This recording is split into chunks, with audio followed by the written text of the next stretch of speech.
Hola a todos los amigos de Filosofía Apuntes.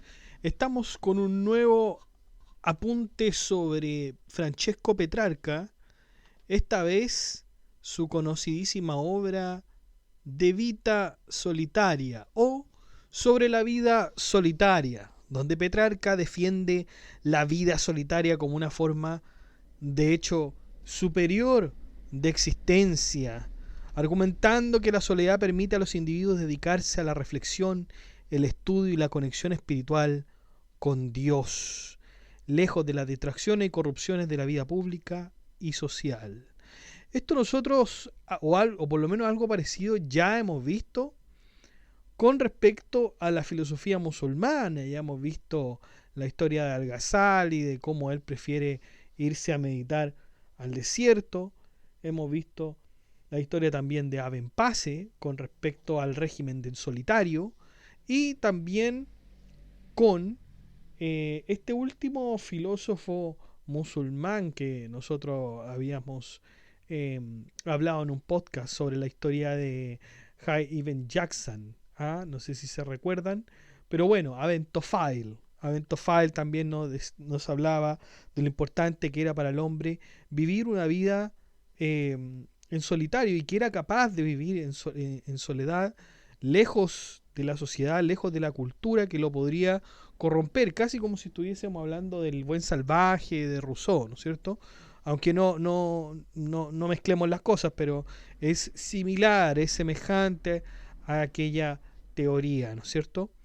Y aquí vamos a hablar ya no desde la perspectiva musulmana, sino que de un renacentista de tomo y lomo, alguien que inició de alguna manera el renacentismo, que es Petrarca. Y nos dice, sí, tenemos que vivir una vida solitaria, una vida solitaria. Pero ¿y a qué se refiere y cómo lo va a hacer? Bueno, lo va a hacer de la mejor manera que podría presentárnoslo, viendo la vida de los otros filósofos que vivieron en soledad y vivieron correctísimamente, de acuerdo a Petrarca. Así que, sin más dilación, vamos a ver este texto de Vita Solitaria.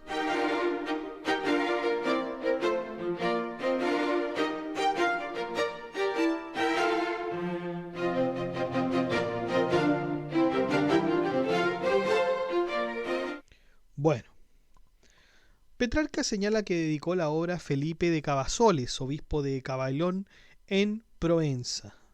Nos dice que el corazón noble y bueno solo encuentra verdadera paz cuando piensa en Dios, que es el objetivo final de la vida, o en sus misterios, o cuando está con alguien muy similar y cercano en espíritu. Si la voluntad está atrapada en disputas o distracciones, aunque sean suaves y dulces, no puede elevarse plenamente. Por ello es más seguro apartarse de las conversaciones mundanas y del bullicio de las ciudades para centrarse en Dios, en uno mismo, o en estudios honestos que permitan alcanzar ambos fines. Aún aquellos que disfrutan de la compañía bulliciosa, si no están cegados por falsas creencias, eventualmente buscarán el camino elevado y verdadero de la reflexión y la contemplación. Petrarca desea que menos personas caigan en pensamientos bajos, y que, como los campos, deben ser desmalezados de hierbas inútiles, los corazones también en ese sentido sean limpiados de pensamientos vanos. Así como la tierra fértil produce muchas hierbas y espinas, el corazón humano se llena de errores que deben ser eliminados con esfuerzo para que el fruto espiritual no sea ahogado. El filósofo señala que esto no lo dice a sordos, ya que algunos seguirán sus propios placeres y, aunque acepten la verdad, perturbarán a los entendidos. Si todos ellos niegan sus palabras, confía en que su interlocutor no lo hará, ya que cree que éste lo reprendería si él mismo negara lo dicho. Con respecto a la experiencia, Petrarca nos dice que ha leído variados autores como Basilio o de Pedro, y que sabe lo que dicen, pero lo que nos describe en esta obra ha sido solo fruto de la experiencia del mismo Petrarca. Confiesa que no sigue la huella de otros filósofos con respecto a la soledad, Aunque si bien nos va a describir la vida de aquellos, él nos va a decir lo que ha experimentado después de la suerte de leerlos. En este sentido, Petrarca compara dos tipos de vida: la del hombre ocupado en los asuntos mundanos y la del solitario dedicado a la vida espiritual. El hombre ocupado se despierta angustiado, preocupado por sus negocios, engaños y deseos materiales, y su día está lleno de conflictos y engaños.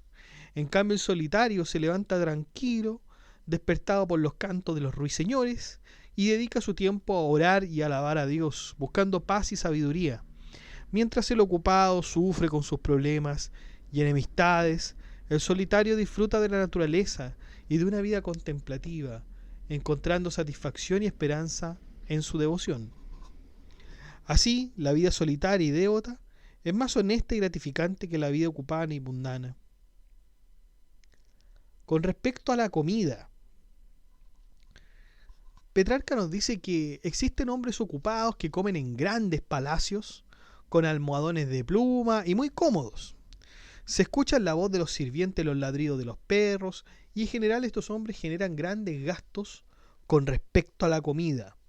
Por lo demás, a raíz de esto, la comida también les da una suciedad propia que tienen en sus palacios. Usan las orquestas, por las cuales todos piensan que por el sonido hay poco menos que una guerra. Pero no son los sirvientes con las comidas pertinentes, sino que son los sirvientes con más y más y más y más comida no pertinentes, ¿no? Se les lleva grandes cantidades de comida que provienen ya sea de la tierra o del mar, diferentes tipos de vino, griego de Calabria, de Barnechea, de Salerno, lo mezclan con azúcar, miel y especias. No es de extrañar para cualquiera que entre tanta cantidad de comida pueda haber veneno. Si bien puede no morir, la cantidad de comida sigue dejándolo insatisfecho, y esta es la vida de aquellos hombres que viven en la comodidad. Bueno, ahí alguien, quizás más de alguno, podría sentirse identificado con lo que dice Petrarca. ¿Y qué podríamos decir de la vida de aquel hombre que queremos investigar, que es justamente el solitario? El hombre solitario, en contraste al que acabamos de escribir, es un hombre bien contento y bien temperado. Come la cena y no le hace mal. Tiene una mesa limpia, cuyo adorno es él mismo. Nadie lo molesta. Él mismo es su compañero. Él razona consigo mismo. Es su mismo invitado. Tiene el canto de las aves, las bendiciones que le da Dios. No se preocupa de las comidas de múltiples variedades, ni se preocupa de extraerlas desde el extranjero. No tiene que disfrutar de las grandes cosas lujosas, sino que aquellas que son necesarias y verdaderas. Volviendo a describir la vida material, en ese sentido, tenemos al hombre que se vuelca a los placeres, como lo habíamos descrito anteriormente, con un mundo tan ocupado, pero que esta vez ya ha terminado su comida. El hombre ya con lujos ha terminado de comer. Le retiran los platos. Todos comienzan a hacer un gran ruido. Las salas ya no tienen un buen olor. En cambio, el solitario, como no tiene invitados, lo único que tiene es a los ángeles, donde hay toda moderación y buenas costumbres. Mesa de pan sin ruido y sin preocupaciones. Disfrute de buena conciencia, camino al paraíso. En el corazón del solitario nunca hay alguna queja, y tiene menos chance de pecar que aquel hombre que describíamos al principio. Cuando llega el atardecer, el hombre ocupado camina por la ciudad pisando barro y encontrándose con quienes estaba trabajando y por lo tanto sufriendo. Regresa a casa cansado, quejándose de su trabajo, con pocas ganancias y muchos pecados. Pero el solitario busca buenas fuentes, bosques, la ribera del mar, donde se siente alegre y agradecido con Dios, porque ha pasado el día sin pecar ni honrarse. Pide al llegar a la hora de las completas que lo protejan de los engaños del diablo y lo guarda de la serpiente que como león quiere dañarlo. Le pide además templanza para defenderse de los malos sueños y fantasmas de la noche con la oración y la fe que encomienda su espíritu a Dios. El hombre ocupado busca romper la castidad de las mujeres y vírgenes, mientras el solitario las respeta y protege evitando que sufran como mártires. Cuando llega la noche, el ocupado se acuesta con el estómago lleno de comida y vino, rodeado de gente y llevado a su cama como si fuera un muerto, con el almuerzo no digerido. El solitario, en cambio, será poco o bien no cena, siguiendo el consejo de Platón. No me gusta comer 2 veces al día. Se supone que eso lo ha dicho Platón. Al ocupado le cuesta dormir, se llena de pensamientos, preocupaciones, dolores con respecto a su estómago, atormentado por mensajes y noticias. Se acuesta lleno de ira y de dudas en sus sueños, de sus engaños, abusos, y almas atormentadas de los pobres. El solitario, en cambio, está lleno de gozo, esperanza, amor piadoso y buena conciencia, sin preocuparse de las cosas mundanas. Entonces, muchachos, tenemos la vida del solitario, que es mucho mejor que la vida del hombre ocupado. Y así nosotros terminamos ya la primera parte de esta obra sobre la vida solitaria. Ya más de alguno quizás se ha sentido identificado con el hombre ocupado más que con el hombre solitario, ¿no?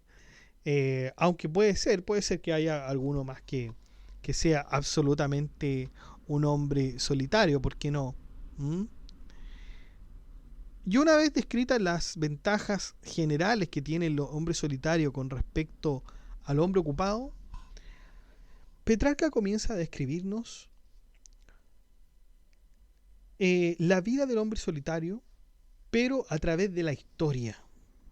A través de la historia. Y lo que nos muestra es precioso porque va navegando Petrarca, nos va llevando desde ya los primeros hombres que conocemos, que conocían por lo menos el Renacimiento, pasando por las Sagradas Escrituras, Grecia, Roma, la Edad Media, el Renacimiento, hasta los más específicos hombres que haya conocido Petrarca, ¿no? Entonces vamos a empezar con el ejemplo de hombres solitarios de las Sagradas Escrituras.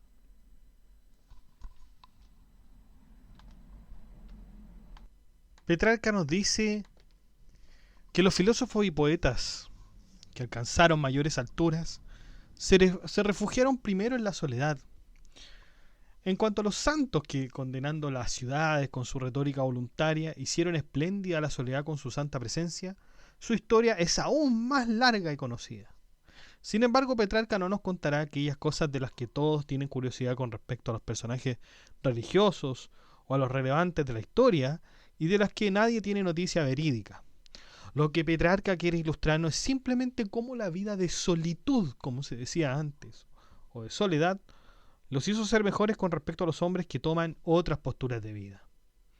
Veamos, por ejemplo, la soledad de Adán, el primer padre de la humanidad. Era el más feliz en la tierra, pero cuando llegó su compañera, ambos caerían en el exilio. Solo estuvo sin ocupaciones más que sí mismo, pero cuando llegó su compañera tuvo que trabajar y comenzó su tristeza. Solo podría haber sido inmortal. Cuando llegó su compañera, se volvió mortal. La soledad de Abraham, el gran padre de muchas naciones, mereció las promesas divinas, no en lujosos palacios ni ciudades, sino en tiendas, en los valles y en las llanuras de Mamre, bajo una encina, según Josefo. Este santo y digno de favor divino obedeció totalmente, incluso dispuesto a sacrificar a su hijo por Dios. Isaac, hijo de un padre tan distinguido, ¿qué hacía cuando le trajeron a su fructífera esposa desde una tierra lejana? No se ocupaba de asuntos mundanos como el comercio, los juicios o los préstamos. Se dice que caminaba hacia el pozo llamado el viviente y el que me ve. Vivía verdaderamente contemplando a Dios omnipotente, creador de todas las cosas, no como el sol, como describen Ovidio y Apuleyo, sino como la fuente de la vida misma, como lo expresa el salmista. No logras esto durmiendo, caminando por caminos apartados, sino caminando por el único camino verdadero. Porque habitó en el país del sur y salió a meditar en el campo al anochecer. Estas palabras no carecen de un significado profundo. habitó en la tierra del sur, una tierra humilde y brillante por su cercanía al sol etéreo, y salió. ¿De dónde sino de la casa de su propio cuerpo? Isaac eligió el campo al atardecer para librarse de las preocupaciones mundanas y meditar profundamente, buscando la conexión espiritual, la tranquilidad y la simplicidad de la naturaleza. Jacob, el más grande de los patriarcas, hijo de Isaac y nieto del gran Abraham, cuando vio la escalera que llegaba hasta el cielo y los ángeles que suben y bajan y el Señor inclinado sobre la escalera, no solo estaba lejos de las ciudades, estaba lejos incluso de una habitación, si no quiero cambiar las mismas palabras de Josefo. Se acostó bajo el cielo abierto, apoyando su cabeza sobre las piedras que colocó bajo ella. Y cuando regresaba a su país, con sus 2 esposas y muchos niños, con sus siervos y siervas, y enriquecido con rebaños de todo tipo, se encontró nuevamente con ángeles. ¿Pero dónde? En el camino, justo después de su despedida y antes de terminar su viaje. Allí se le apareció aquel luchador nocturno del que recibió el nuevo nombre que ha seguido siendo ilustre hasta la posteridad. Y no se le apareció en un teatro o en medio de multitudes de hombres, sino en el cruce de un arroyo cuando Jacob quedó solo allí. Moisés, el hombre más cercano a Dios, cuando conversando con Dios obtuvo la ley, no estaba en ninguna de las ciudades de Siria o de Egipto, sino en los bosques y en la cima de una alta montaña. Estaba en el desierto cuando procuró la seguridad de su pueblo, cuando, solo, lejos del campo de batalla, ganó aquella victoria memorable con la oración por su única arma. No era de un trono dorado, sino de un espantoso desierto que cuidó de aquella inmensa hueste que contenía tanto malhechores e ingratos hacia Dios y hombres, y en su mayor necesidad les procuró una maravillosa abundancia de las necesidades de la vida, cuando la gente, teniendo hambre, recogió en su campamento las codornices que en realidad cayeron del cielo, y teniendo sed bebieron hasta saciarse de agua dulce de la roca que había golpeado con su varita. Durante 40 años disfrutaron en el desierto del divino alimento milagroso, que no estaba sujeto ni a avaricia ni parsimonía, y que no se podía conseguir en las ciudades o en el desierto de catering público, sino que fue enviado desde el cielo. Vamos con la historia de Elías. ¿Dónde estaba Elías cuando deslumbró con sus portentos de brillantez y superioridad? Sin duda estaba en el desierto, del cual finalmente fue arrebatado hasta el cielo en un carro de llamas. Estaba allí escondido en el desierto y fue alimentado por los cuervos por orden de Dios, mientras el pueblo perecía de hambre en las ciudades. También cuando desde lo alto del monte Carmelo alivió con una lluvia inesperada los 3 años de sequía que afligían a la tierra y a la población, por supuesto que estaba en soledad. En el mismo monte Carmelo, mediante la prueba del sacrificio, teniendo a Dios como juez, venció a los 850 falsos profetas y con la aprobación del pueblo los mató junto al arroyo Quizón. Ante la furia de la reina, buscó el ocultamiento en el desierto, y cuando se había quedado dormido a la sombra de un árbol de enebro, fue despertado por un ángel y amonestado a comer alimentos de apariencia mezquina, pero de tan buena virtud, que en su fuerza realizó en ayunas un viaje de 40 días y noches. Después de esto, mientras estaba en una cueva, fue visitado por la voz de Dios y enviado a ungir reyes y profetas. Sentado en la cima de una montaña, con confianza ordenó que el fuego descendiera del cielo sobre las tropas reales de 50, y fue obedecido prontamente.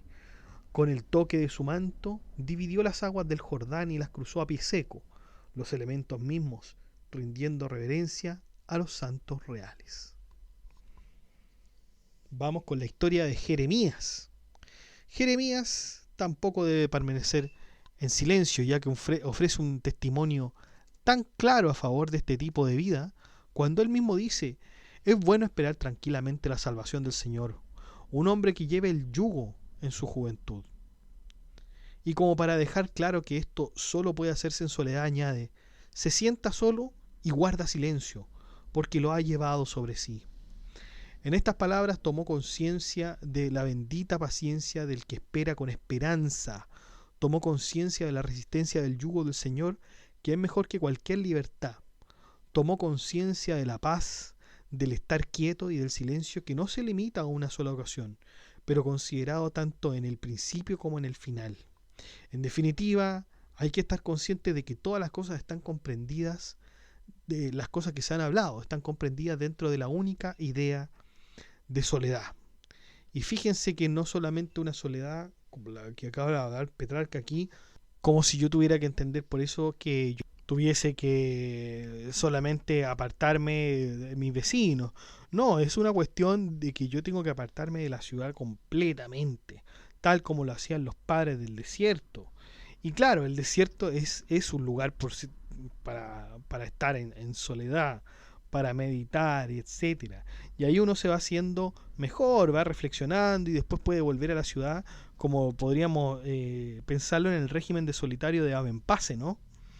Pero Petrarca nos dice que no solamente esto ocurre, sino que es típico que hay una gente que vive en soledad por el medio de estas casas rurales y que puede vivir mucho tiempo en soledad y puede vivir décadas solo, y cuentan cosas que les pasan, cosas extraordinarias, cosas que uno no podría creer que en la sociedad, por lo menos cuando el hombre está en sociedad, no ocurren, pero que estando en la vida solitaria sí ocurrían cosas maravillosas, casi milagrosas. Y bueno, ahí surgen relatos verdaderamente interesantes cuando se está solo, ¿no? Y bueno, ahí va la credibilidad de cada uno en ver si eso realmente es verídico o no.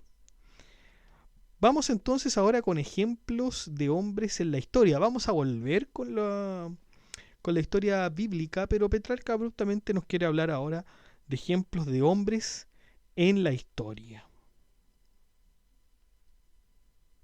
Vamos entonces con estas historias.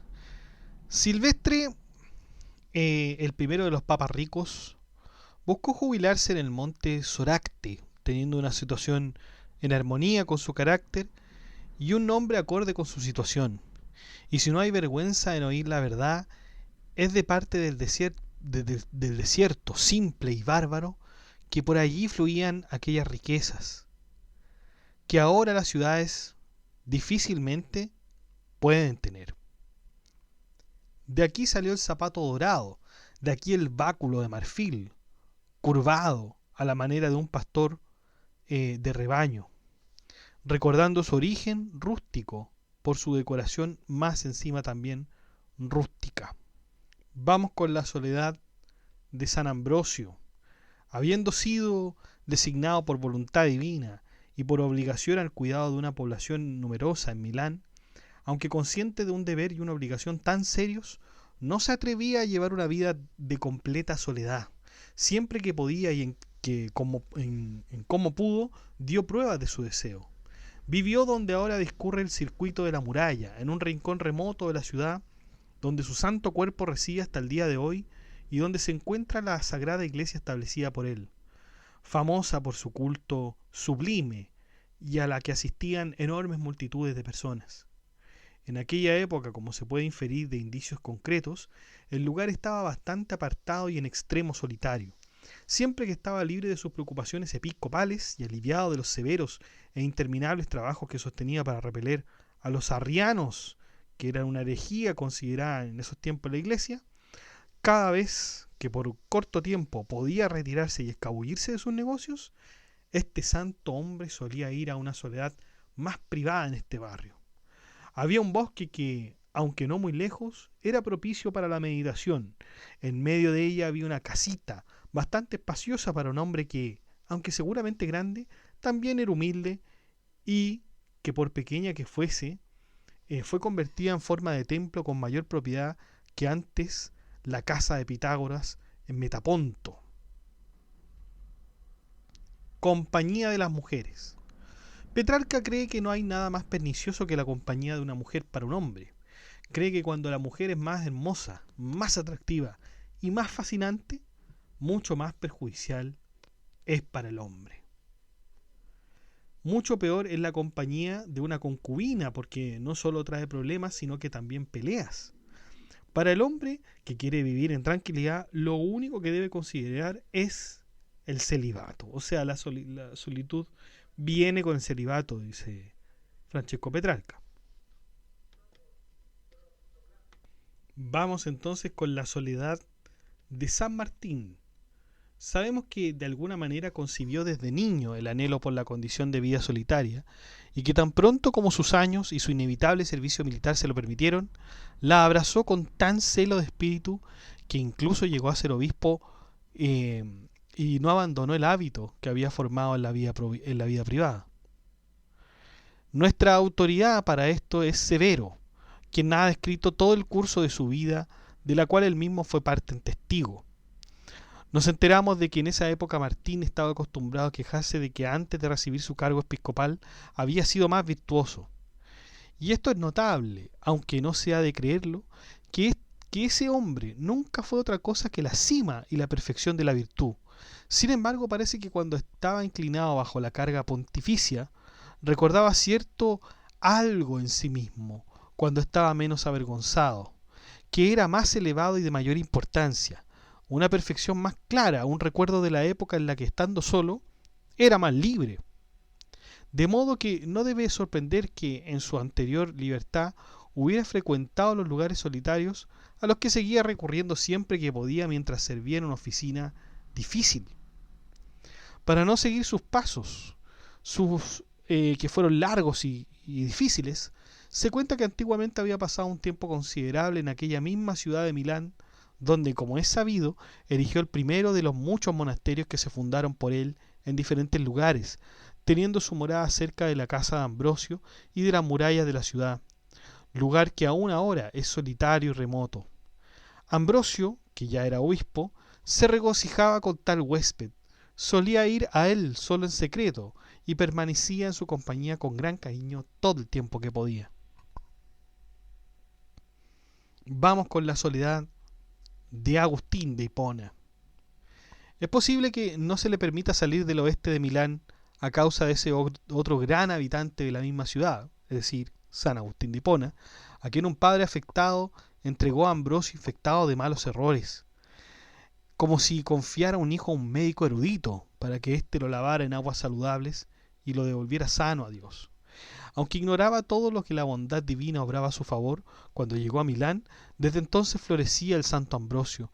Había decidido finalmente cambiar su manera de vivir y, abandonando así la ciudad, buscó la soledad del campo, para que, habiendo estado loco con la multitud, pudiera recobrar el juicio en la soledad. Y a este lugar lo llama Casiciacum, y su nombre se conserva hasta el día de hoy. En efecto, al encontrarse en la ciudad, el mismo día en que se encendió en su santo anhelo, relata en su relato lo que hizo y cómo se condujo en las tormentas de una mente agitada, a través de las cuales la corteza de su consejo, bajo la guía de Dios, alcanzaba hacia la tierra de los vivos y el puerto de la salvación.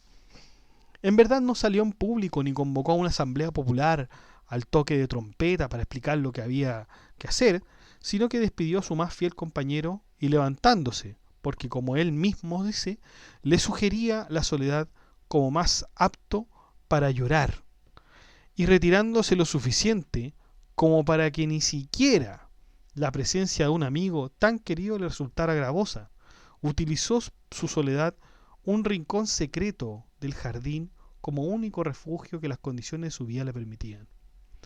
Allí, manteniendo amargas conversaciones consigo mismo, entre sollozos y llantos, tirándose de los cabellos y golpeándose la frente y agarrándose la rodilla con los dedos cerrados y con cualquier otro signo de expresar un dolor grande y santo, finalmente llegó de una vez por todas a esa resolución concerniente a sí mismo, que sería la ocasión de su regocijo para siempre.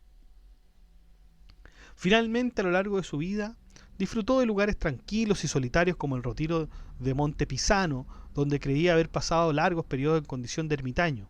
Hay cierto libro inscrito con su nombre para los monjes de ese lugar.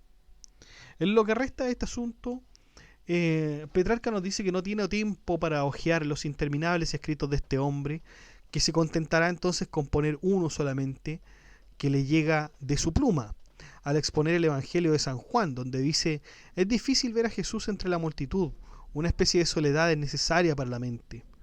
Dios es visto en una especie de aislamiento de la atención, una multitud es algo ruidoso, Esa visión exige una privacidad tranquila. Terminando entonces con San Agustín, que es uno de los santos que más estimaba Petrarca, vamos con la soledad de San Jerónimo. Pasará ahora en silencio sobre Basilio, que ha proclamado las alabanzas de esta vida y también de las grandes de Gregorio Nacianceno. Pero no pasaré por alto, dice Petrarca, la ilustración. Jerónimo, abandonando la ciudad de Roma y despreciando sus riquezas, seducido por una esperanza y añorando la patria eterna, y como él mismo confiesa, que por medio del infierno se dedicó primero a ese vasto desierto, que proporcionaba una vida salvaje, morada de los monjes, y que en la carta a Stocium sobre la virginidad, describió en una frase de Salustio esta como quemada por los ardores del sol. Después había pasado varios años en ese lugar en una situación severa, en una campaña contra los ataques de la carne indómita y un alma que secretamente incitaba al tentador. Este salió victorioso. Sin embargo, no regresó del campo de batalla para Roma con un triunfo como si estuviera seguro de su virtud, sino que apresuradamente buscó refugio en los retiros de Belén. También otro hombre que constantemente elige la soledad. Vamos con la soledad de San Paula y otras matronas.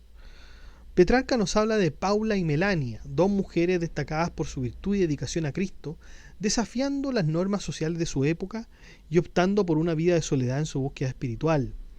Paula es descrita como una matrona romana ejemplar, conocida por su virtud y piedad. Se retiró a una vida de soledad para centrarse en su relación con Dios y en el servicio a los necesitados. Y esta elección de la soledad no fue vista como un aislamiento egoísta, sino como un camino hacia la espiritualidad más profunda y el servicio desinteresado. Aunque rodeada de críticas y envidias, su dedicación a una vida austera y su apoyo a la comunidad cristiana la hicieron un ejemplo de fortaleza y devoción. Por otro lado, Melania también renunció a su vida de riqueza y estatus social para seguir una vida de piedad y servicio. Utilizó sus recursos no para su propio beneficio, sino para ayudar a los pobres y financiar obras de caridad en diversas partes del imperio. Su vida también estuvo marcada por la soledad, no en términos de aislamiento emocional, sino como una elección consciente de separarse de las distracciones mundanas para enfocarse en lo espiritual y en ayudar a los demás. Ambas mujeres muestran cómo la virtud de la soledad puede ser una poderosa herramienta para el crecimiento espiritual y el servicio desinteresado. Optaron por vivir apartadas del mundo no para evadir responsabilidades, sino para concentrarse en lo que es más importante, que es la relación con Dios. En un mundo donde la riqueza y el poder social eran altamente valorados, eligieron un camino menos transitado, pero más significativo, dejando un legado que trasciende las limitaciones temporales.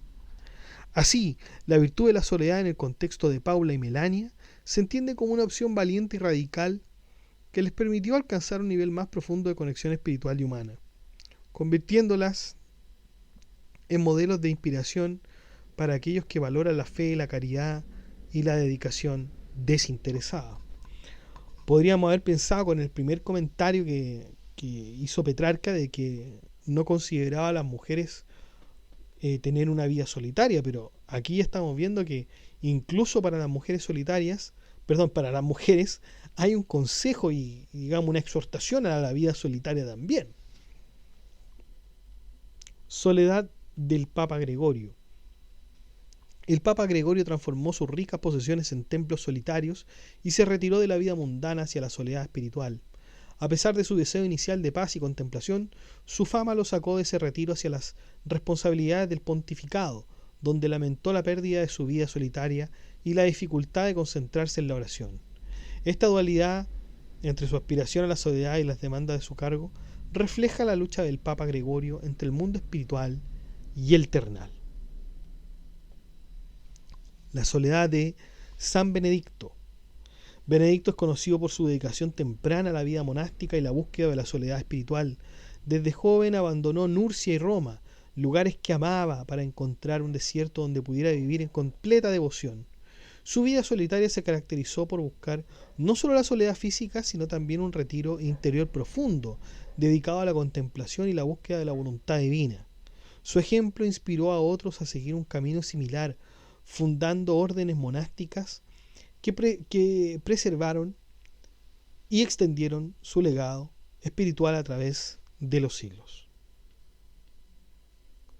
Vamos con la soledad de San Florencio. Petrarca describe a Florencio como un monje que buscaba la soledad espiritual en un monasterio, donde se dedicaba a la oración y mantenía una gran inocencia.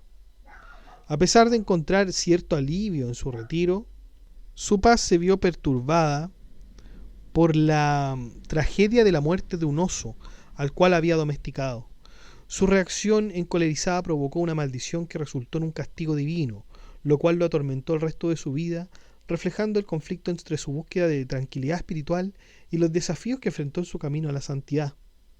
Además, el relato destaca a otros personajes solitarios como Martín y Maenas, quienes también encontraron en la soledad un espacio para expresar su fe y poder espiritual mediante milagros y gestos extraordinarios. Estos relatos subrayan cómo la soledad, lejos de ser un refugio completamente pacífico, puede ser un terreno de pruebas y sacrificios, donde la fe y la pureza del alma se ponen a prueba ante desafíos inesperados, mostrando así la complejidad y profundidad de la vida espiritual en el contexto de la soledad monástica. Vamos ahora entonces con San Francisco de Asís. San Francisco de Asís es conocido por su profunda conexión con la soledad y la naturaleza salvaje, aunque podría haber alcanzado renombre en su propio entorno. Él eligió en todo caso un lugar menos peligroso para él, pero crucial para la protección de otros. A pesar de su compromiso con la seguridad pública, era un devoto de la soledad, buscando y recibiendo revelaciones divinas en entornos naturalmente apartados. De la triple soledad y de otros. Fíjense que aquí, aunque esto es un pequeño apartado, sigue siendo otro capítulo, Petrarca sigue hablando de San Francisco de Asís y de la triple soledad que él experimentó, la del lugar, como en sus viajes por desiertos y templos en ruinas, la del tiempo, donde incluso entre multitudes era capaz de mantener su mente en contemplación divina, y la de la mente, donde su espíritu estaba siempre dirigido hacia lo celestial independientemente de las circunstancias externas. Además menciona a figuras como el mártir Blasius, quien vivió en cuevas, visitado por fieras salvajes y alimentado por aves, mostrando cómo la soledad profunda puede llegar a la comunión con la naturaleza y la protección divina. Otros como los hermanos Leonardo, Lifardus, así como Veridimius y Egidio, también buscaron la soledad como un camino hacia la santidad, despreciando la riqueza y el prestigio mundano en favor de una vida dedicada a Dios en lugares apartados. Vamos con la soledad de San Remigio. San Remigio, conocido por su esplendorosa fama pontifical desde una edad temprana, convirtió a los francos al cristianismo y los ungió con una unción celestial. A pesar de su prominencia inicial y el dominio sobre el monte Pesulano, optó por una vida monástica en un remoto bosque, encontrado en el convento un refugio sereno de tempestades mundanas. O sea, sereno de las tempestades mundanas. Vamos con el famoso Bernardo. Conocido por su belleza física y linaje noble, optó por una vida de soledad monástica en la flor de su juventud, desafiando las expectativas de su entorno privilegiado. Su decisión no solo fue personal, sino que también influyó en sus 5 hermanos, a quienes guió hacia el mismo camino de renuncia y contemplación espiritual. Esta elección marcó un contraste notable con su iniciada atracción por la carrera militar, revelando un cambio profundo en sus valores y prioridades. Uno de sus hermanos, que era Gerardo, inicialmente resistente a las admoniciones fraternales debido a su dedicación militar, fue proféticamente advertido por Bernardo de un destino fatal si persistía en su camino mundano. Y esta predicción se cumplió, llevando a Gerardo a suavizar su severidad militar por una ternura monástica, evidenciando así la transformación espiritual que Bernardo inspiró en su familia. La influencia de Bernardo no se limitó a su familia. Su madre, educadora piadosa, jugó un papel crucial al inculcarles desde pequeños el valor de la vida espiritual sobre los placeres terrenales, preparándolos para una vida de sencillez y devoción. Este ambiente hogareño moldeó a Bernardo y sus hermanos en una familia noble y santa, conocido por sus virtudes y dedicación a la fe.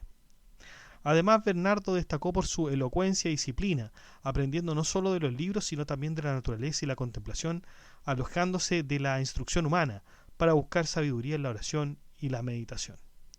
Su vida en soledad no solo fue una búsqueda personal de la salvación, sino también un ejemplo de cómo la renuncia a lo mundano puede llevar a una conexión más profunda con lo divino. ¿Quién más podría estar? Carlomagno, conocido por su grandeza, buscó la soledad en su vida retirada. Comenzó en Roma buscando paz en el monte Soracte, pero encontró que el lugar no cumplía sus deseos debido a las constantes visitas de peregrinos. Decidió trasladarse al más tranquilo convento al convento benedictino de Monte Cassino, donde finalmente encontró la reclusión pacífica que anhelaba, apartado de las luchas por el trono y disfrutando para sí una vida de gran tranquilidad. Vamos ahora con la soledad de Romualdo. Romualdo de Ravenna, un noble de linaje herrero, encontró en la soledad su verdadera vocación tras experimentar la vacuidad de las riquezas y los placeres mundanos de su juventud. Su búsqueda de la paz interior lo llevó a retirarse a los bosques y monasterios, donde anhelaba una vida de contemplación y servicio a Dios. A pesar de las tentaciones y distracciones del mundo, Romualdo persistió en su camino hacia la santidad, enfrentando incluso persecuciones y desafíos de sus propios seguidores y poderosos como el emperador Otón. Su vida eremética no fue sólo de retiro, sino de acción y fundación de comunidades monásticas como los camaldulenses, donde impartió disciplina y devoción. La reputación de Romualdo creció no solo por su severidad consigo mismo, manifestada en ayunos y rigurosas prácticas ascéticas, sino también por los milagros que se le atribuyen, como la curación de enfermedades y la expulsión de la locura en un solo gesto. Estos eventos subrayan su cercanía con lo divino y su capacidad para influir en aquellos que lo rodeaban, desde simples campesinos hasta emperadores. Al final de su vida, predijo su muerte en el monasterio de Val de Castro, donde cerró su existencia en soledad, acompañado solo por sus seguidores y la presencia espiritual que siempre buscó. La historia de Romualdo no solo destaca su dedicación a una vida de piedad y retiro, sino también su impacto duradero en la espiritualidad cristiana y la vida monástica en la europea medieval. Soledad de Pedro Damián. Pedro Damián, conocido por su vida dedicada a sus decisiones radicales, encontró su camino desde la soledad contemplativa hasta las altas responsabilidades eclesiásticas y de vuelta a la soledad. Este ciclo de retiro y retorno subraya su búsqueda constante de paz espiritual y su renuncia a honores mundanos en favor de la tranquilidad del retiro en Fonte Avellana, Italia. Su vida refleja la dualidad entre el servicio activo y la contemplación silenciosa, demostrando que tanto la soledad como la responsabilidad pueden ser caminos hacia la santidad y la realización personal. Soledad del Papa Celestino. Celestino despreció el papado, una posición tan codiciada y admirada, prefiriendo una vida de soledad y pobreza. Aunque inicialmente intentó huir con un discípulo, optó por permanecer en su eremitorio, mientras su sucesor asumía responsabilidades en Roma. Su vida en lo alto de la sociedad contrastaba con su búsqueda de una existencia solitaria y espiritual, dedicada a la contemplación, alejada de las riquezas y los cuidados terrenales. Vamos entonces ya con otra sección, que son los problemas con los príncipes y los reyes que Francesco Petrarca veía en su tiempo. ¿Cuáles eran estos problemas? Partimos entonces con Pedro el Ermitaño. Petrarca rememora Francia y mientras deambula entre los famosos monumentos solitarios, parece escuchar a lo lejos la llamada de Pedro el Ermitaño. Este Pedro, que solía llevar una vida solitaria en Amiens, fue inspirado por Cristo a emprender un viaje hacia Tierra Santa. Allí presenció las miserias y la corrupción de los lugares sagrados, lo cual lo llevó a una ferviente misión para la restauración del honor de Cristo. A pesar de las dudas y las críticas de algunos escritores, el autor lamenta que la victoria no haya sido duradera debido a los pecados humanos. Se pregunta por qué llora sobre los lugares sagrados donde Cristo vivió y murió, ahora bajo el dominio de los enemigos. Critica a líderes mundanos y eclesiásticos por su falta de compromiso con Cristo, mientras el mundo se sumerge en placeres mundanos y construye torres sin sentido. En su desesperación observa cómo los cristianos están divididos y desarmados frente al enemigo, incapaces de defender la fe de Cristo.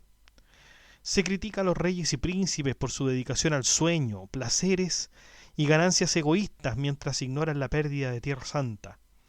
A pesar de las guerras y conflictos entre naciones, estos líderes parecen estar más interesados en el poder terrenal que en los valores cristianos.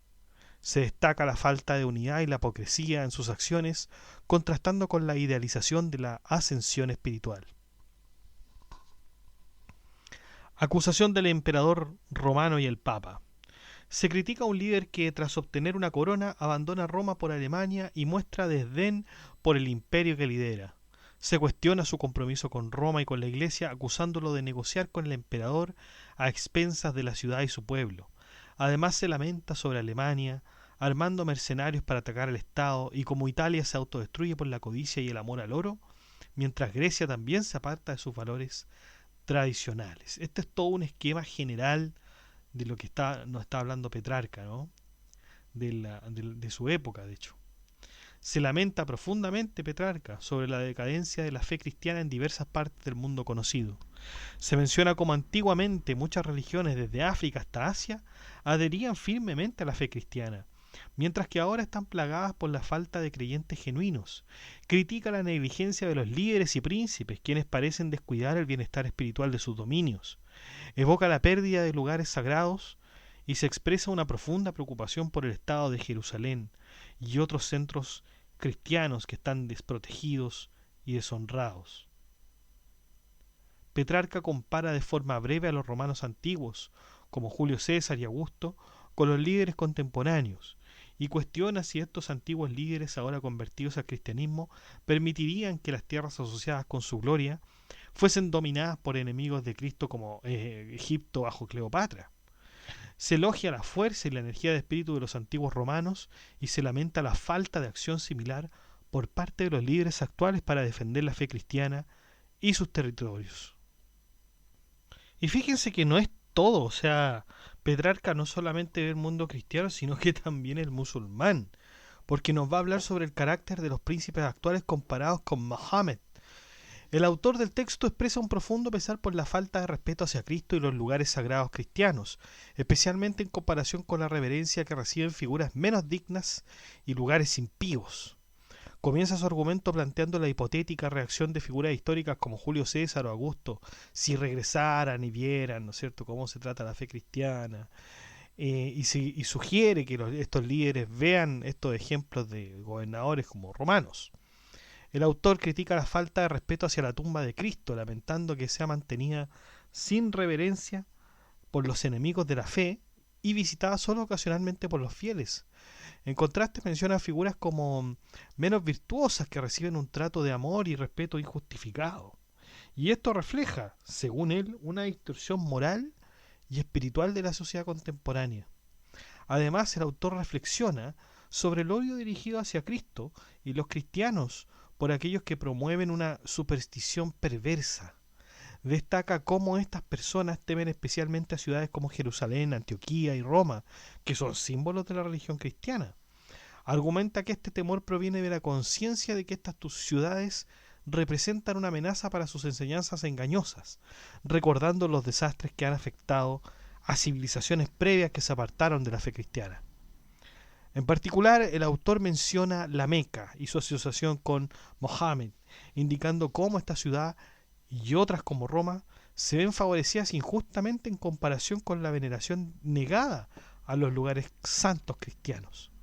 Critica la aceptación de la Meca como un lugar de honor, a pesar de su historia vinculada a Mohammed, a quien describe como un adúltero y licencioso que no merece tal reverencia.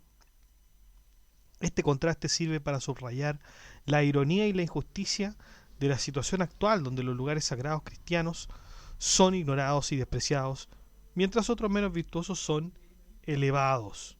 Petrarca reflexiona sobre el destino y la identidad espiritual, habla de un entorno necesario que sea similar al origen, marcado por el dolor y la marca indeleble de aquella historia familiar, es decir, del cristianismo. O sea, que volver a esos tiempos donde estaban estos hombres que por cierto eran solitarios y además tenían una vida santa.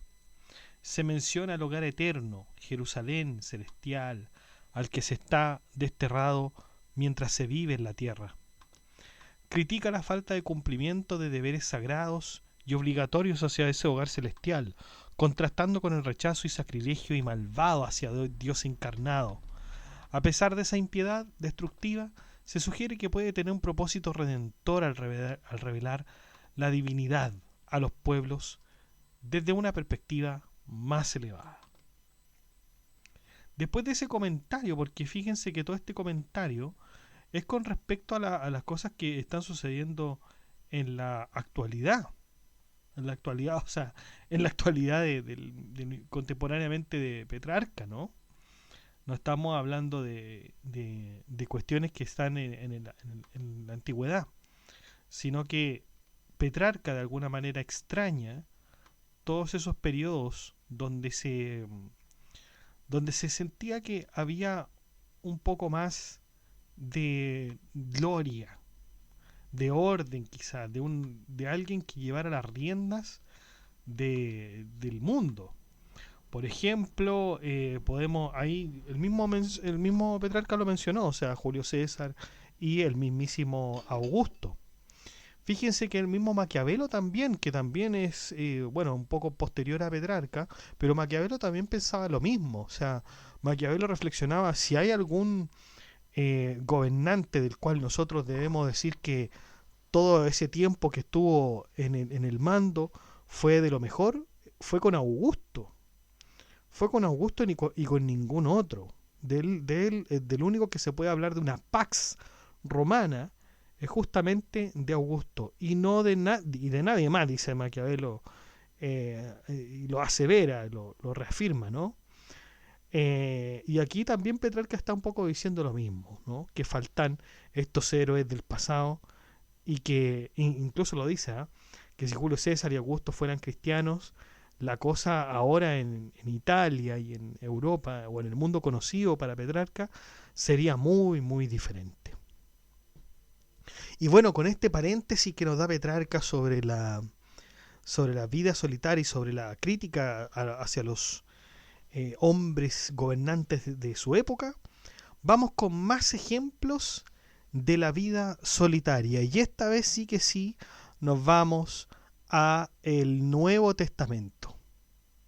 Pero también en todo caso vamos a retomar algunas cosas del Antiguo Testamento, y no solo eso, sino que también vamos a hablar de hombres que están fuera de la cristiandad, totalmente fuera, y que uno no podría imaginarse que Francesco Petrarca podría hablar. Así que vamos por lo pronto con más ejemplos de la vida solitaria. Vamos entonces con más ejemplos de la vida solitaria, soledad de Juan el Bautista y María Magdalena. Se elogia la decisión de Juan el Bautista y María Magdalena de apartarse del bullicio del mundo y dedicarse a una vida espiritual profunda.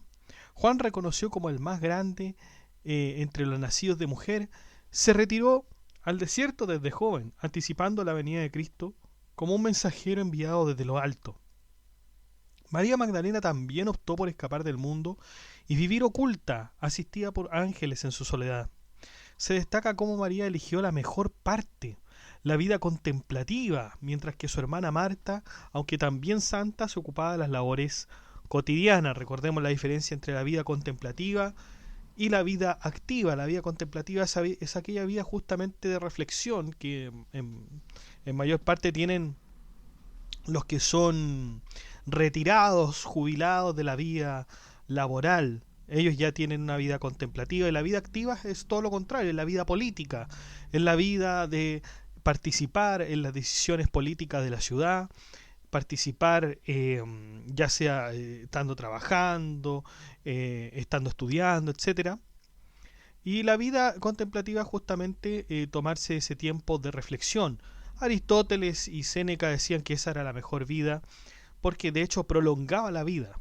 Prolongaba la vida. El tiempo se pasa más lento cuando uno está en la vida contemplativa. Em, y así también lo señalaba Petrarca, prefiriendo la vida contemplativa más que la activa. Estos ejemplos son presentados como un llamado a los fieles a considerar la profundidad espiritual y el valor de apartarse del mundo para dedicarse a una comunión más íntima con lo divino. Y aquí está la soledad más controversial, puede ser, la soledad de Jesús.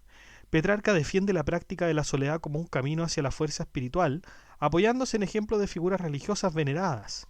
Cristo mismo, a pesar de su poder y la presencia de multitudes que lo seguían, buscó momentos de soledad para orar y enseñar. Esto se ilustra con episodios como su ayuno en el desierto y su transfiguración en la montaña, eventos que subrayan la importancia de la soledad como medio para un contacto íntimo con lo divino. También menciona cómo Juan el Bautista dedicó su vida al desierto desde el inicio y la Virgen María, incluso antes del nacimiento de Jesús, que se retiró a regiones montañosas en un momento de necesidad. Estos ejemplos, respaldados por los evangelios, subrayan que la soledad no solo es válida, sino que también es guiada por el Espíritu Santo como un medio para profundizar la fe y la conexión espiritual. Vamos con la soledad del rey David y ciertos patriarcas. Petrarca destaca la figura del rey David y otros patriarcas en relación con la soledad como un refugio y una fuente de fortaleza espiritual. David, a pesar de ser un poderoso rey y profeta, encontró en la soledad del desierto un lugar de seguridad frente a las adversidades y tentaciones de la ciudad. En ese momento solitario, fue capaz de enfrentar y vencer a sus enemigos, tanto externos como internos, demostrando que la verdadera victoria se alcanza no en el bullicio de la ciudad, sino en la quietud donde Dios puede ser encontrado. Compara la experiencia, Petrarca, de David con la de Isaac, quien también buscó la soledad para meditar y encontró bendiciones. Asimismo se mencionan otros patriarcas como Abraham y Lot, quienes aunque justos, experimentaron dificultades cuando se apartaron de la soledad y se vieron influenciados por las ciudades llenas de pecado y tentación. Petrarca enfatiza que aquellos que aspiran a lo celestial deben alejarse del tumulto de las ciudades hacia la serenidad del desierto, donde pueden estar más cerca de Dios y menos expuestos a las distracciones terrenales. Esta perspectiva no solo se aplica a figuras bíblicas como David y Abraham, sino que también se extiende a Cristo, quien también representa el ideal supremo de la conexión espiritual y la victoria sobre las adversidades del mundo. Sin embargo, muchachos, aquí podemos tener quizás una pequeña disensión, porque si bien Cristo podría haberse explicado acá, ¿no es cierto? O sea, el mismo Petrarca lo explica, que en alguna oportunidad Cristo mismo, a pesar de su poder y la presencia de multitudes, buscó momentos de soledad para orar y enseñar, ayunos en el desierto, etcétera. Pero la misión de Cristo, la misión de Jesús, fue estar entre los hombres, fue estar en compañía, y así lo podemos verificar nosotros en la obra de Santo Tomás de Aquino, la Suma Teológica, sección tercera, cuestión 40, sobre el género de vida de Cristo, que de hecho lo pusimos en un podcast hace muy poco, así que para que ahí ustedes lo tengan a la vista, ¿ya? Puede ser que el Petrarca esté justamente enfatizando esos momentos de soledad de Jesús, pero la visión de Jesús no fue estar en soledad, fue estar entre los hombres, de acuerdo a Santo Tomás de Aquino. Ejemplo de hombres, vamos a ver el ejemplo de hombres fuera de la cristiandad, como lo habíamos dicho. En primer lugar están los brahmanes. En particular se distinguen por su continencia, pureza y desprecio por la riqueza. Respetados por su severo silencio, su único deleite son los cantos de pájaros y los himnos. Viven en anticipación del mundo futuro, alimentándose de hierbas y frutas silvestres, vistiendo hojas y habitando casas de ramas. Calanus, famoso por su carta a Alejandro, rechazó los lujos del rey excepto el aceite, prefiriendo el silencio del bosque cerca de un arroyo puro. Aunque sus costumbres extremas pueden parecer excesivas, admiró su desprecio por el mundo y su elección de una vida solitaria y contemplativa. Aunque discrepa Petrarca con algunas de sus prácticas, valora su disciplina y búsqueda de pureza espiritual en la quietud de la naturaleza. Soledad de un cierto hindú. Nos habla de un cierto hindú del cual no tenemos noticia, no tenemos ni nombre. Pero bueno, en la India se cuenta la historia de un hombre entre los hindúes, venerado por su asombrosa pureza y conocimiento. Tanto el pueblo como los reyes lo buscaban con humildad, buscando intercesión divina, respuestas a sus preguntas y guía para la vida. Y este anciano vive desnudo en el suelo y apenas se mueve ni siquiera ante los más poderosos. Sus palabras son tomadas como oráculos, brindando consuelo en la desgracia y alivio tras largos viajes. Incluso los reyes, al visitarlo en su bosque, se despojan de sus símbolos de poder y se postran a sus pies, considerando un honor ser honrados con su conversación. Aunque esas historias pueden parecer fabulosas, relatos de Bardesanes y Jerónimo sugieren que hombres como él han sido venerados en el pasado por traer paz a la tierra con sus oraciones. Solitarios más allá de los montes rípeos. En la vastedad del mundo se encuentran varios pueblos cuyas formas de vida reflejan distintas concepciones de la soledad y el aislamiento, y uno de estos grupos son los hiperbóreos, habitantes de una región remota, donde el día y la noche se extienden por 6 meses cada uno. Aunque comparten algunas costumbres con los hindúes, su práctica de morir es singular. En lugar de la autoinmolación en llamas, se adornan con coronas y se lanzan desde acantilados al mar, celebrando su muerte como un acto religioso. A pesar de su llamativo final, llevan una vida tranquila y exenta de conflictos en medio de una naturaleza prístina. Cercanos a ellos se encuentran los arimfeos, un pueblo que vive en el bosque y se alimenta de bayas. Se les describe como una comunidad austera y pacífica en un entorno sagrado que protege a quienes buscan refugio. En las Galias, los druidas instruyen a los nobles en sabiduría y ciencias naturales en lugares apartados, manteniendo un conocimiento profundo sobre el cosmos y la inmortalidad. Por otro lado, Thule e Hibernia ofrecen contrastes interesantes. Thule, aunque célebre en la literatura, permanece en gran medida desconocida, mientras que Hibernia se destaca por su desprecio a las riquezas y su vida en contacto con la naturaleza. No obstante, su reputación incluye acusaciones de crueldad. Vamos entonces con ejemplos de filósofos y poetas que gustaban la soledad. Homero, el padre de la poesía, se distingue entre sus predecesores como Orfeo, Lino y Museo, cuyos nombres han llegado hasta nosotros sin más que su fama. A través de sus descripciones detalladas de los lugares solitarios de Grecia e Italia, Homero nos ofrece una visión tan vívida que, aunque nunca los haya visto en persona debido a su ceguera, los ha hecho perceptibles para nosotros. Esto sugiere que su habilidad para observar y recordar era extraordinaria. Virgilio, por su parte, abandonó Roma, donde disfrutaba de admiración y el favor del príncipe, en busca de libertad y soledad. Su deseo de perfeccionar su poema divino le llevó a encontrar en la soledad, un aliado esencial.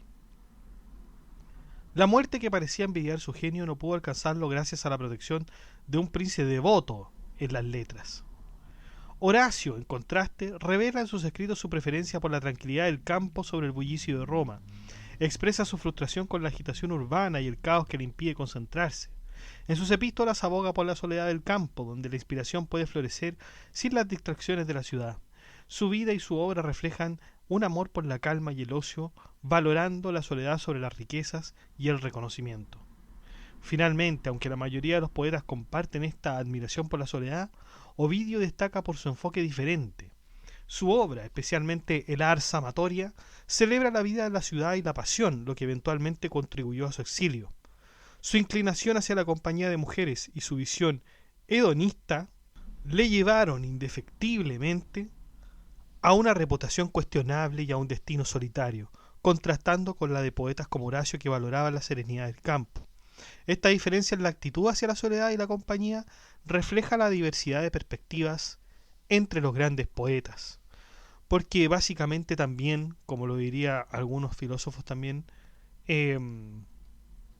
una cosa es vivir en soledad y querer la soledad, y otra cosa es aguantar la soledad a causa de que no se quiere. Ejemplos de oradores que amaban la soledad. Soledad de Séneca. En su reflexión, el filósofo sobre la soledad, este filósofo que vivió en Córcega, revela un profundo contraste entre la gloria pública y la paz del exilio. A pesar de su prominencia en Roma, donde su posición como senador y su fama eran innegables, él valoraba la tranquilidad de sus aislamientos en la isla sobre el tumulto y los peligros del poder. En sus escritos particularmente, en sus tragedias, se aprecia cómo anticipó su caída y sufrimientos futuros, destacando la paradoja de que la verdadera libertad y plenitud se encuentran en la soledad contemplativa, más allá de las recompensas y riesgos de la vida activa en la ciudad. Es lo que había dicho a ustedes, muchachos, de la preferencia de Séneca por la vida contemplativa, además de Aristóteles también por esta vida. La preferencia de Séneca por la soledad sobre la gloria refleja una profunda sabiduría sobre el verdadero valor de la paz interior frente a la fama y el poder. Vamos con la soledad de Cicerón, que, conocido por su aversión a la soledad, encontraba difícil aceptar el aislamiento a pesar de sus profundas inquietudes sobre la caída de la ley y la justicia. Su búsqueda de gloria en la oratoria requería mucho más de la vibrante vida urbana, y su desdén por la soledad reflejaba más su desacuerdo con la corrupción de su tiempo que una aversión inherente al aislamiento. A pesar de ello, la soledad forzada le permitió desarrollarse como filósofo y enriqueció la literatura latina con sus escritos. Aunque inicialmente rechazaba el retiro, Cicerón eventualmente encontró en la soledad un refugio que le permitió profundizar en la filosofía y en el arte de la escritura. Su transformación muestra cómo incluso aquellos que valoran la vida activa pueden encontrar un valor inmenso en la tranquilidad del aislamiento. Y claro, o sea, ¿quién más metido, sumergido en la vida activa que Cicerón? Cicerón, recordemos que era orador, y por orador tenemos que entender una especie de abogado, porque no existía la figura de los abogados, pero estaban los oradores. Y claro, Cicerón de hecho documentaba sus casos, como lo hemos visto en algunos podcasts. Y bueno, él era un hombre muy, muy, muy activo políticamente. Pero en el descanso él reconocía un valor enorme. De hecho, él es el mismo el que habla de el otium cum dignitate, es decir, el ocio con dignidad. El ocio que no es una cuestión, un tiempo libre inútil, sino que es un tiempo libre en donde se dedica a la persona a leer, a cultivarse, etcétera. Eso hay que entender por ocio con dignidad, como lo decía Cicerón. Vamos a ver en todo caso más adelante la etimología de la palabra ocio para entenderla de mejor manera. Demóstenes, soledad de Demóstenes. Al igual que Cicerón, Demóstenes encontró en la soledad un espacio crucial para perfeccionar sus habilidades oratorias, a pesar de su aparente vanidad y necesidad de reconocimiento público. Aunque disfrutaba de la admiración de los demás, era en el aislamiento donde realmente desarrollaba su arte. Su costumbre de estudiar en lugares solitarios como la orilla del mar revela una estrategia de preparación que contrastaba con su necesidad de destacarse en el ámbito público. A pesar de su éxito en el foro, la soledad le ofrecía un entorno vital para afinar su habilidad, ya sea a través del silencio o el sonido de las olas. Esta dualidad refleja una verdad más amplia.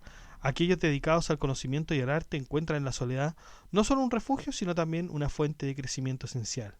En contraste, para quienes buscan la salvación espiritual, la soledad debe ser vista como un medio para la práctica y la preparación interior, reflejando un compromiso genuino con la vida y la esperanza más allá del reconocimiento mundano. Vamos con la soledad de Anaxágoras y otros. La diferencia entre filósofos y oradores radica principalmente en sus hábitos de vida y objetivos fundamentales. Mientras los oradores buscan el aplauso público y la gloria, los filósofos se enfocan en el autoexamen y en la búsqueda del conocimiento, despreciando la fama superficial. Figuras como Anaxágoras, Genócrates, Zenón y Carnéades ejemplifican esta dedicación al estudio y la introspección, a menudo en soledad, alejado de las distracciones del mundo. La vida austera y el profundo ensimismamiento de estos pensadores sugiere que su verdadero desarrollo tuvo lugar en el aislamiento, no en el bullicio urbano. Aunque algunas fuentes como la de Jerónimo indican que Diógenes pudo haber residido en las ciudades, la mayoría de estos filósofos preferían la tranquilidad del retiro. Este patrón se repite incluso en la vida de Solón, quien tras ser un prominente legislador, se dedicó a la exploración y al aprendizaje en su vejez, alejándose de su tierra natal para buscar conocimiento en lugares lejanos como Egipto. Ejemplo sobre emperadores y militares. La soledad de Julio y Augusto César. Es notable cómo incluso los emperadores y generales, cuya vida está marcada por el poder y la guerra, ansían la soledad, una inclinación que sorprende tanto como lógicamente. Julio César, a pesar de sus esfuerzos por retirarse a la tranquila Rodas y dedicarse a la literatura, fue constantemente impedido por conflictos y guerras. César Augusto, a pesar de su inmenso poder, encontraba un raro consuelo en los momentos de soledad, anhelando una vida tranquila como escape a la carga de sus responsabilidades. La paradoja de su situación es evidente. Mientras disfrutaba del máximo honor y poder, la soledad le ofrecía un anhelo profundo que superaba cualquier otro placer mundano. Su deseo de escapar a una vida solitaria no era meramente un capricho, sino un reflejo sincero de su búsqueda de paz y reposo. Aunque el poder y la seguridad le mantenían en el centro de la vida pública, el testimonio de sus cartas y la documentación histórica revelan que su mayor deseo era retirarse a una existencia más sencilla. Así, el anhelo de soledad de un hombre en la cúspide del poder demuestra el valor intrínseco de esta forma de vida, elevando su atractivo incluso por encima de las distinciones humanas. Vamos con la soledad de Diocleciano y Antonio Pío. El deseo de soledad y humildad, que inicialmente parecía reservado para figuras como Celestino, también se manifiesta en Diocleciano, quien, tras experimentar el esplendor del poder imperial y adornarse con joyas y lujos, finalmente anheló una vida de simplicidad y tranquilidad. Abandonó el esplendor y la turbulencia de la corte para retirarse a una existencia modesta en su ciudad natal de Salona, eligiendo una vida cercana a sus murallas, pero apartada del bullicio urbano. Este cambio de corazón que lo llevó a preferir una vida de soledad y humildad, le ofreció una serenidad que valoró incluso más que sus altos honores previos. A pesar de su reputación como emperador divinizado, Diocleciano encontró en la tranquilidad de su retiro una forma de alcanzar una paz que superaba las distinciones humanas. Este acto renuncia y dedicación a una vida simple resalta cómo el deseo de soledad puede prevalecer incluso en aquellos que disfrutaron el máximo poder y la gloria. Vamos con la soledad de Numa Pompilio. Desde los primeros días de Roma, incluso antes de la República, los más sabios y virtuosos reyes como Numa Pompilio, estamos hablando del reinado de Roma, o sea, antes del imperio, antes del principado, antes de la República, por cierto, encontraron en la soledad un refugio esencial para su gobierno. Numa, el segundo rey de Roma, quien asumió el poder inesperadamente, usó la soledad como un medio para perfeccionar y dictar leyes que moldearían el futuro de la acción. Se retiraba frecuentemente a un lugar solitario y tranquilo en Aricia, una cueva en la montaña rodeada de bosques y silencio, donde meditaba y elaboraba leyes en soledad. Este retiro no solo le permitía centrarse en la creación y revisión de leyes divinas y civiles, sino que también le ayudaba a imponer un control más efectivo sobre un pueblo aún rudo y sin formación. Al imitar prácticas de gobernantes antiguos y ocultar sus reuniones con los dioses tras un velo de misterio, Numa logró imprimir un carácter sagrado y autoritario en su gobierno, mostrando que la soledad puede ser un campo fértil para la sabiduría y el liderazgo. Soledad de Rómulo, Aquiles y Hércules. Rómulo, fundador de Roma, es un ejemplo notable de cómo la soledad puede ser el crisol de grandes logros. Aunque era más fogoso y violento que su sucesor, su entrenamiento en la soledad en el bosque y en la cabaña de un pastor le preparó para establecer un mayor imperio conocido. La dura soledad fue esencial para formar la materia, el nombre y el suelo de la ruina de las ciudades, demostrando que de la soledad más severa surgió la base de uno de los imperios más poderosos de la historia. De manera similar, figuras legendarias como Aquiles y Hércules también encontraron en la soledad un camino hacia la grandeza. Aquiles, conocido por su terror en las ciudades de Asia y su fama en Grecia, adquirió su formidable habilidad en la soledad.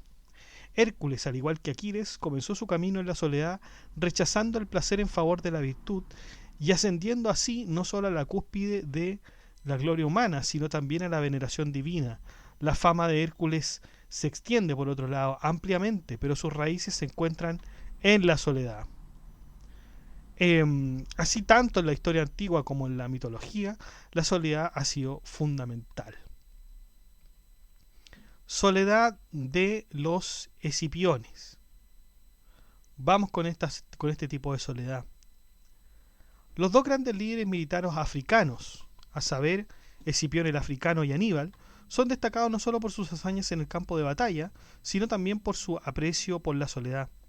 Virgilio los describe como los rayos de la guerra, y Livio revela que Escipión en particular tenía la costumbre de visitar el Capitolio y los templos en secreto antes de emprender cualquier acción importante, y este hábito que mantenía a lo largo de su vida refleja cómo la soledad y la meditación eran fundamentales para su preparación y éxito. Ambos generales, tras sus triunfos y victorias, solían retirarse a lugares tranquilos como Liternum, Formiae o Cayeta, donde encontraba reposo en la compañía de unos pocos amigos. Este retiro a la soledad, lejos de las pompas y el ajetreo de la vida pública, no solo les proporcionaba descanso, sino que también les permitía disfrutar de momentos de introspección y de un ocio que, lejos de ser estéril, estaba lleno de reflexión y grandeza. Cicerón elogia a Escipión, destacando que durante sus momentos de ocio nunca estuvo menos activo ni menos reflexivo. La grandeza de Escipión y de su contemporáneo, que era Aníbal, radica en cómo usaron la soledad y el ocio no solo para descansar, sino para fortalecer su carácter y su mente. Cicerón destaca que a pesar de la admiración de Ambrosio por los profetas como Moisés, Elías y Eliseo, los elogios a Escipión son únicos en su contexto.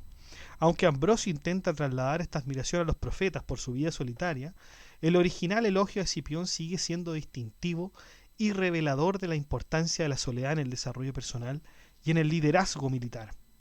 Así, tanto en la historia militar como en la reflexión filosófica, la soledad se manifiesta como una fuente crucial de fortaleza y sabiduría, proporcionando a estos líderes no solo un refugio de las responsabilidades públicas, sino también un espacio para cultivar la grandeza interior. Vamos con nuestra última parte entonces de este interesante escrito sobre la vida solitaria, que es finalmente la exhortación a la vida solitaria.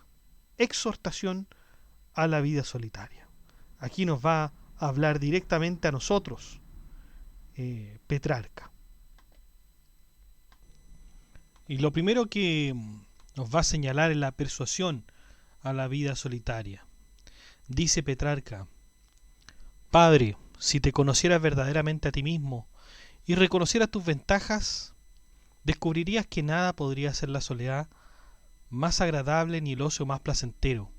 Posees una mente excelente, no solo desarrollada a lo largo de los años, sino también refinada, con mucho cuidado y formación en diversas artes y ciencias. Esta mente, capaz de guiar y controlar las acciones humanas, sostiene el timón de toda nuestra vida, lo que garantiza que tu viaje sea afortunado. Conoces a ilustres y distinguidos hombres que han vivido a lo largo de la historia, aunque algunos ya no estén presentes, no son desconocidos para ti.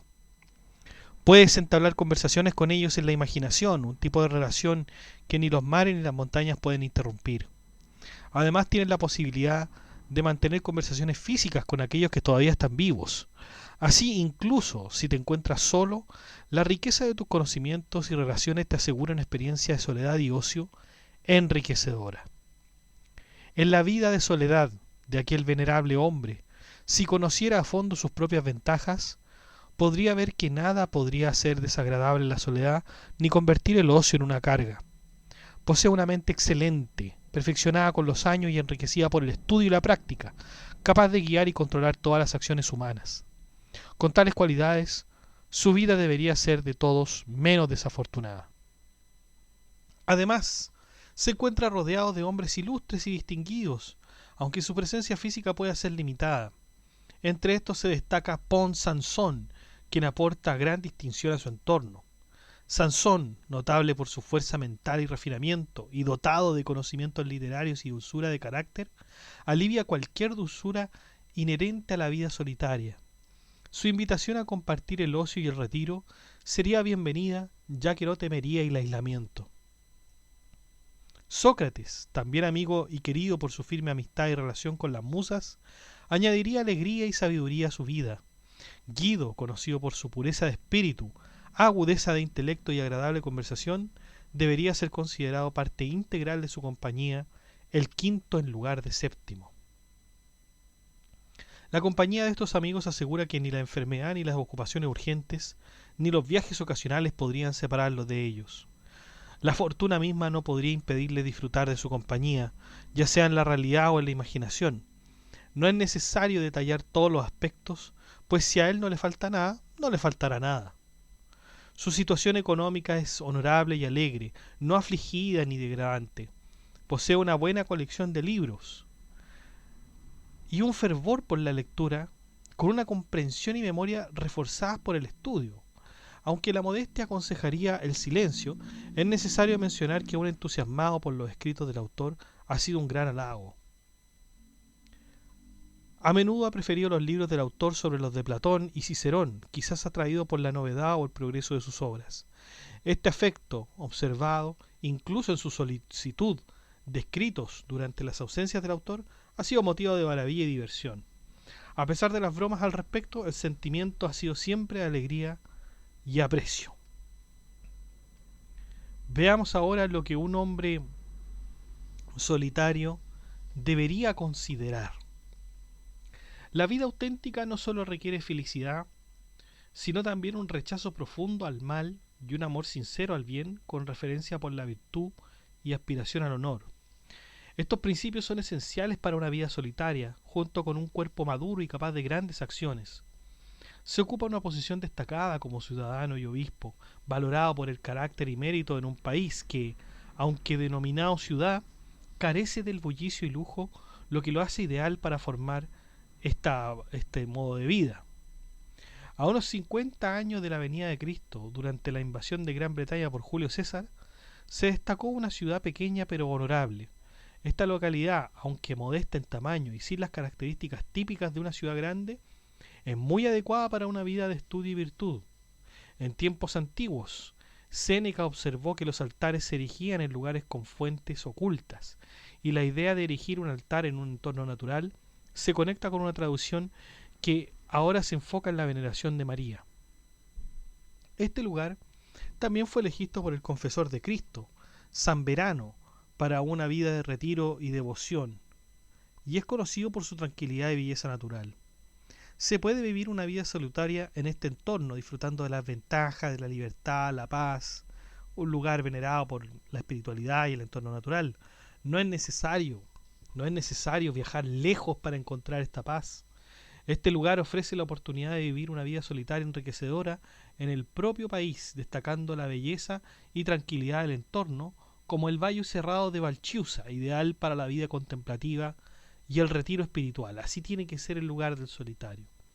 Aquellos que deseen servir a Dios, desarrollar sus virtudes o realizar buenas obras, deben evitar el riesgo de su propia perdición mientras aparentan ayudar a otros. Es esencial que, ya sea buscando la verdadera libertad y felicidad en el servicio de Dios, cultivando la mente a través de la virtud o intentando dejar un legado duradero mediante la reflexión y la escritura, se dedique tiempo a la soledad para evitar los peligros de las actividades humanas. Es crucial que las acciones estén en consonancia con las palabras y juicios, para no caer en la debilidad que criticamos en otros. ¿Y qué es entonces lo que no debería perseguir aquel hombre solitario? No se debe buscar grandes riquezas, porque estas son un obstáculo en la vida. Lejos de facilitar la ascensión hacia una vida más elevada, pesan la vida, la atan. El oro es especialmente vinculante y su acumulación no trae beneficios, sino más bien cargas y problemas. La avaricia debilita y degrada al portador, convirtiendo el oro en una carga que arrastra de vuelta al suelo. Las riquezas no traen consigo innumerables males y dificultades, sino que también contaminan al alma. A pesar de su atractivo superficial, el oro está lleno de problemas ocultos, porque la verdadera riqueza no reside en la acumulación de bienes materiales, sino de acuerdo a vivir en la virtud y la naturaleza. En eso consiste. Entonces, en lugar de perseguir riquezas excesivas, se debe desear solo lo necesario para la vida digna, como los marineros que sacrifican su carga para salvar su barco en una tormenta. La sabiduría no reside en acumular riquezas, sino en evitar el deseo de ellas. ¿Qué nos podría decir sobre la ansiedad y la soledad? Vinculadas. Cicerón, de hecho, al reflexionar sobre las exhortaciones a la ambición y el trabajo, cuestiona cuándo realmente viviremos, sugiriendo que una vida llena de ansiedad y preparación para un futuro no es una vida real. La sabiduría radica en vivir el presente y no en posponerlo. Los deseos de venganza, apetito, ambición y amor pueden ser perjudiciales. La venganza a menudo acumula agravios, el apetito lleva a la indignidad, la ambición es insaciable y el amor puede ser dominador. La clave entonces es evitar estos deseos y centrarse en la verdadera riqueza, que no proviene de la codicia, ni del acúmulo de superfluidades, sino de una vida moderada y sencilla. La verdadera libertad y felicidad se encuentra al despreciar todas estas tentaciones. Ahora bien, podría surgir el caso, así como lo habíamos visto de la asedia, de aburrimiento de ser bueno, podría ocurrir que nos dé pereza la solitud también. Pero Petrarca nos da remedios contra la pereza de la solitud. No podemos liberar todos de inmediato de las ataduras que oprimen el espíritu, pues esta lección a menudo es enseñada antes de ser completamente aprendida. A pesar de esto, debemos tratar la soledad como un refugio amigable, llevándola con nosotros junto a los pequeños pesares de nuestra fortuna. Cuando aprendamos a prescindir de estas palabras, encontraremos la verdadera libertad. Mientras tanto, la soledad ofrece un lugar de paz inigualable. No es necesario insistir en la dificultad de esta transición, pues se confía en la capacidad y la guía que cada uno tiene para afrontar este camino. Ejemplos como el de Martín, quien combinó la vida de monje con el rango de obispo, incluso antes del bautismo, demuestran que la vida solitaria puede comenzar en circunstancias difíciles y ser compatible con altos cargos. No sabemos si se refiere a Martín Lutero o a lo mejor a San Martín.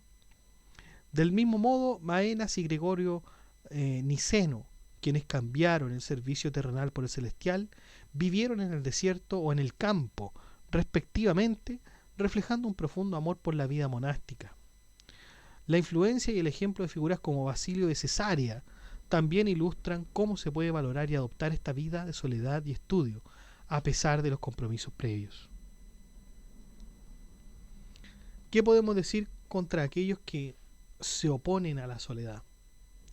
Se escucha con frecuencia la objeción de que la Biblia y los filósofos como Aristóteles y Cicerón argumentan contra la vida en soledad. Se citan versículos como «Ay del que está solo cuando cae, porque no tiene quien le ayude a levantarse». Y se menciona que Aristóteles considera al hombre como un ser social por naturaleza. Además se critica a Cicerón por afirmar que la sociedad no surge de la necesidad sino de la naturaleza humana. Sin embargo, estas críticas malinterpretan la posición de Petrarca. El mismo Petrarca dice: «Reconozco que figuras como Afrates, el ermitaño Julián y San Antonio, quienes abandonaron el desierto para ir a las ciudades, lo hicieron por necesidad y no por falta de comprensión sobre la importancia de la soledad. Ellos sabían cuándo era necesario disfrutar de la soledad y cuándo debía preferirse también la vida urbana. Las objeciones que sugieren que mi propuesta podría perjudicar los intereses del Estado o la vida en las ciudades son absurdas», dice Petrarca. Si todo el mundo abandonara las ciudades, la soledad dejaría de ser tal y sería necesario regresar a los lugares que antes habían dejado.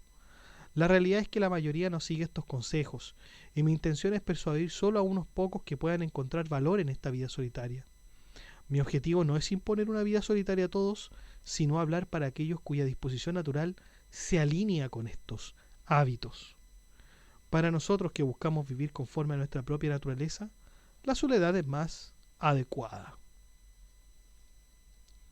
Entonces tenemos finalmente una final exhortación a la soledad. Dice Petrarca: «Abandonemos la ciudad sin mirar atrás y comprometámonos con nuestra vida solitaria, siguiendo el ejemplo de quienes han hecho lo mismo con firmeza y devoción. No nos dejemos desviar por las críticas que citan la Biblia y los filósofos sobre la necesidad de la socialización. Al contrario, debemos cortar los lazos con el pasado y evitar regresar a una vida de agitación. No hagamos caso de las objeciones sobre el impacto de nuestras decisiones en la sociedad. Disfrutemos de la tranquilidad que ofrecen los bosques y montañas y apreciemos nuestra libertad en la vida retirada.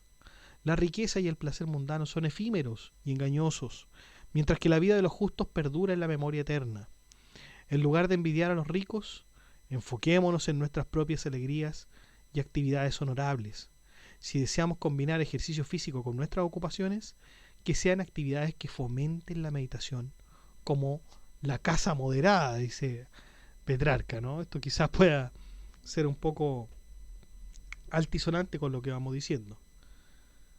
La reflexión sobre la vida solitaria ha llevado a una profunda satisfacción más allá de cualquier ocupación mundana.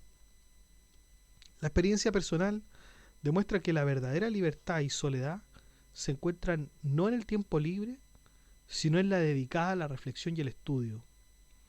Aunque tales opiniones puedan generar controversia, la verdad persiste a pesar del clamor. Petrarca no pretende imponer dogmas, sino explorar y cuestionar desde la perspectiva de un investigador. Reconoce que al buscar la verdad a veces puede haber desvíos o malentendidos. Sin embargo, su enfoque es el de un estudioso, no el de un sabio. La opinión de unos pocos elegidos es suficiente para Petrarca, ya que no busca imponer su verdad, sino ofrecer un camino hacia la tranquilidad, a través de una vida casta y piadosa. En el momento de la muerte, lo que realmente importa será haber vivido con integridad más allá de los logros mundanos. Y así, muchachos, terminamos entonces la obra de Francesco Petrarca sobre la vida solitaria. ¿Qué es mejor entonces? ¿Tener una vida solitaria o tener una vida social? La verdad es que si nosotros seguimos los ejemplos de Aristóteles que decía, no señores, el ser humano es un ser, es un animal político, es un ser sociable. Esa es una de sus naturalezas, por eso es que se conforman las familias, por eso se conforman las ciudades, el Estado, etcétera, porque somos seres sociales por naturaleza. Pero esto de alguna manera, si bien es cierto, porque bueno, Aristóteles dice, y el que no, el que es un solitario es un dios o es una bestia. ¿Mm?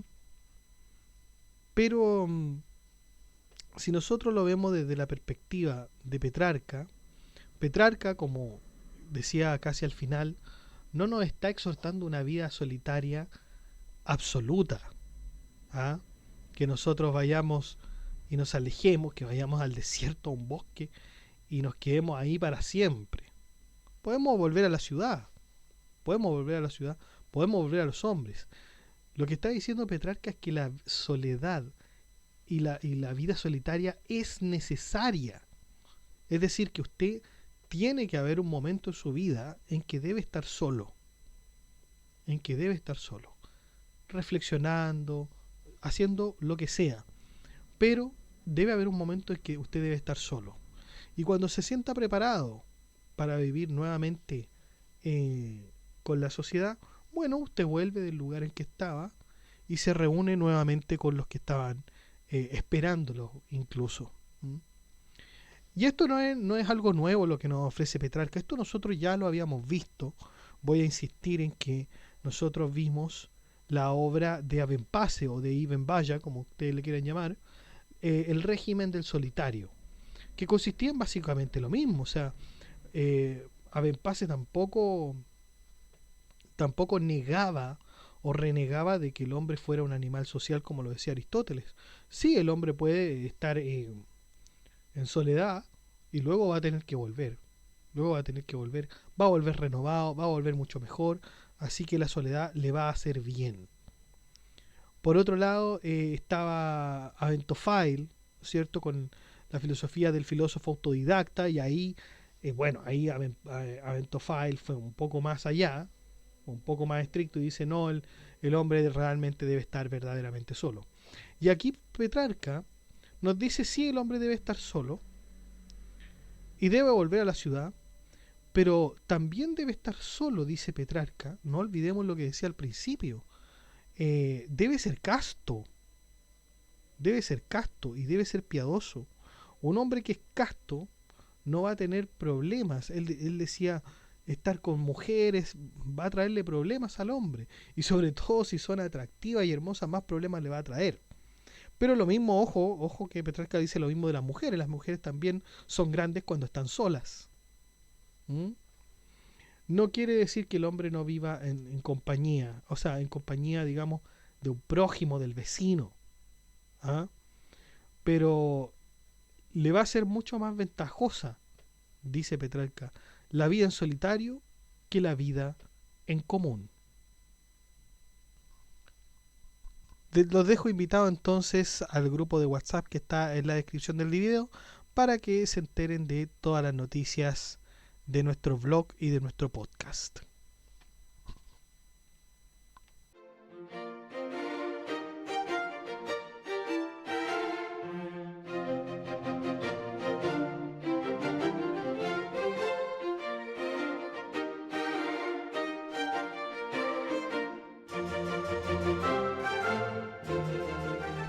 Bueno chicos, eso ha sido todo. Muchas gracias por escuchar este podcast. Si le ha gustado, dé like, comente, comparta, suscríbase, acceda al blog que está en la descripción del video, haga soporte en PayPal o en Patreon. Saludamos a nuestros mecenas romanos que son Abstract Panicker, Ricardo, Jorge Ríos y Noecita, que colaboran con este proyecto de Filosofía Apuntes mensualmente. Un abrazo chicos, un gusto que estén acá. Y también saludamos a nuestro mecenas medieval, que es Gab Welther, que también colabora con una membresía un poco más alta que los mecenas romanos y que ya se ha mantenido en el tiempo apoyando este proyecto educativo. Muchas gracias, Gab Welther. Un abrazo. Y usted también puede ser colaborador en Filosofía Apuntes inscribiéndose en las membresías que aparecen en el botón unirse de cada video. Usted presiona el botón unirse, van a aparecer 4 membresías con distintos precios y usted puede elegir el que mejor le convenga. Si no le acomoda ninguno de esos precios, de todas maneras usted puede colaborar con Filosofía Apuntes haciendo clic en el botón gracias y poner la suma que a usted más le acomode. Que estén muy bien, cuídense, chao.